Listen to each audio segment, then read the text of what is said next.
nosotros pecadores, ahora y en la hora de nuestra muerte. Nos sentamos.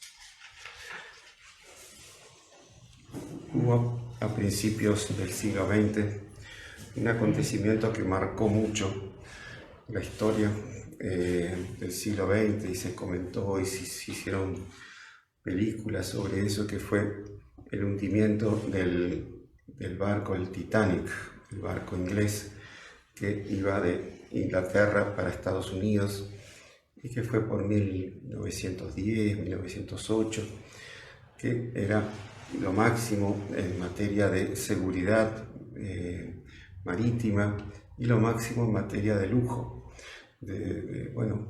con los últimos adelantos de la época. Y bueno, se embarcó allí todas las mejores personas de Europa, más ricas, y bueno, en el barco los obreros le pusieron "Ni Dios lo hunde" en su casco, escribieron. Bueno, allí el barco comenzó la travesía y de pronto le empiezan a avisar otros barcos que estaban más o menos cerca, que había icebergs, o sea, esas montañas de hielo que estaban desprendidas y que podían chocar contra el barco. Y le enviaron esos mensajes en clave Morse, pero el capitán del barco no les hacía caso. Y a tal punto que ya ellos les seguían enviando mensajes y alertando sobre el peligro, y ya ni le hacían caso al telegrafista, y creo que el telegrafista hasta había abandonado el puesto. Y de pronto, en medio de la noche, el barco choca contra un iceberg y ahí empieza el hundimiento del Titanic.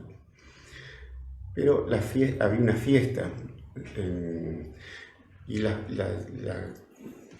orquesta continuaba tocando, y los miembros, los que estaban participando en la fiesta continuaban bailando y continuaban divirtiéndose sin importarles el golpe ese terrible que fue el choque contra el iceberg. A tal punto que agarraban hielo del iceberg y lo ponían en sus vasos de whisky, y la orquesta continuaba tocando. Entonces, eso que fue, que quedó fue una cosa tan patética y que dio para todo tipo de literatura y comentarios y artículos de diarios, ¿no? Fue un ejemplo de lo que es la primera lectura de lo que dice la profecía de Amós. O sea, Dios manda continuamente profetas avisando las catástrofes, avisando cómo tienen que corregir el rumbo del que estaba yendo la sociedad judía. Pero ellos no le hicieron caso a los profetas, y al contrario, los persiguieron a los profetas por ser como que avisaban cosas que cosas desagradables. Entonces pues dice: ruge el león en la selva sin tener una presa. Bueno, si viene un profeta, avisa y la gente no responde. O alza la voz el cachorro desde su guarida sin haber cazado nada.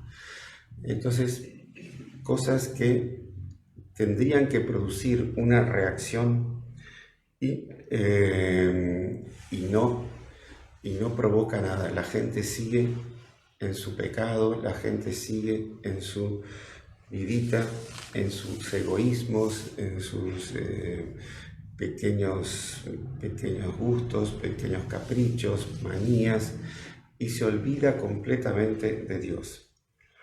Eso es un fenómeno que también se dio en el siglo XX, porque la Belle Époque, a principios del siglo XX, donde fue la época en que se hundió el Titanic, también vivía como una fiesta continua, y de pronto viene la Primera Guerra Mundial, que fue terrible, viene el comunismo en el año 17, y ahí la Santísima Virgen avisa que si no corrigen, iba a venir otra peor.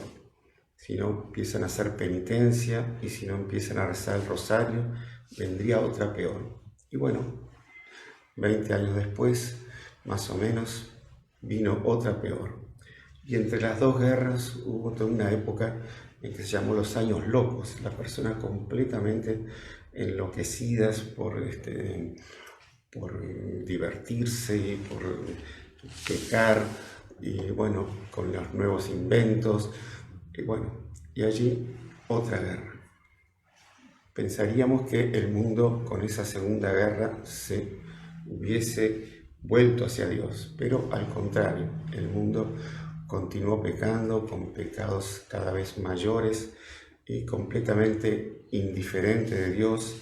El ateísmo práctico fue tomando el alma de todos ellos. Y bueno, la Virgen en Fátima anunció que naciones enteras iban a ser aniquiladas y por fin mi Inmaculado Corazón triunfará. Entonces vemos que hay momentos en la vida espiritual en que la persona va pecando, a veces en pecados veniales, luego pecados mortales, y luego la persona se va haciendo inerte a los avisos de Dios, no reacciona, es como un cuerpo en estado de coma que se le pincha a ver si tiene reacción, se le habla, se le toca y nada. Entonces vemos, si lo comparamos con el Evangelio, aquí Jesús está en la barca durmiendo y los apóstoles, por falta de fe, por una visión natural, piensa que se van a hundir y le avisan a Jesús: Señor, sálvanos que nos hundimos.